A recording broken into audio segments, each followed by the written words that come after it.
Hi friends, మనకు Google పేకి సంబంధించి ఒక కొత్త ఫీచర్ అయితే రావడం జరిగింది.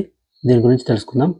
ప్రముఖ digital payments app Google pay కొత్త ఫీచర్లను ప్రవేశపెట్టింది. గ్లోబల్ ఫిన్టెక్ ఫెస్ట్ 2024 సందర్భంగా UPI circle, UPI voucher, click pay అనే 3 కొత్త ఫీచర్లను అయితే పరిచయం చేసింది. ఈ ఫీచర్లు ఆండ్రాయిడ్, ఐఓఎస్ వినియోగదారులకు ఈ ఏడాది చివరి నాటికి అందుబాటులోకి రానున్నాయి.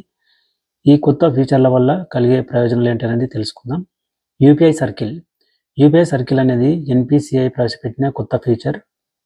యూపీఐ సర్కిల్తో గూగుల్ పే వినియోగదారులు తమ కుటుంబ సభ్యులు, స్నేహితులను సెకండరీ యూజర్గా అనుమతించవచ్చు. అనగా బ్యాంకు ఖాతాలు లేని కుటుంబ సభ్యులు చెల్లింపులు చేయాల్సి వస్తే ప్రైమరీ యూజర్ అకౌంట్ ద్వారా చెల్లింపు చేసుకోవచ్చు. యూపీఐ వోచర్స్ లేదా ఈ-రూపీ అనేది కరోనా సమయంలో ప్రారంభించబడిన ప్రత్యక్ష ప్రయోజన బదిలీ డీబీటీ ఫీచరు. ప్రభుత్వ, కార్పొరేట్ సంస్థలతో పాటు ప్రస్తుత యూపీఐ వినియోగదారులు వీటిని జారీ చేయవచ్చు.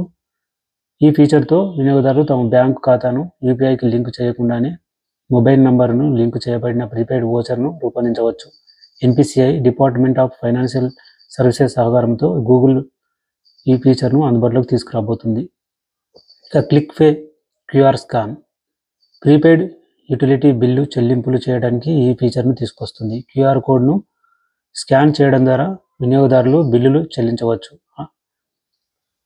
మనకు పేటిఎంలో ఉన్న ఫీచర్ లాగానే వినియోగదారులు తమ కస్టమర్ డేటాను యాప్కు జోడించిన తర్వాత వారి ప్రీపెయిడ్ యుటిలిటీ బిల్లును గుర్తు చేస్తూ ఉంటుంది.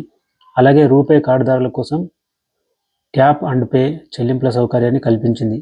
ఈ పేమెంట్స్ కోసం రూపే కార్డుదారులు తమ మొబైల్ ఫోన్లను కార్డులతో మనం లింక్ చేసుకోవాల్సి ఉంటుంది. ఈ ఫీచర్ ఈ ఏడాది చివరిలో గూగుల్ పే జత చేయనుంది.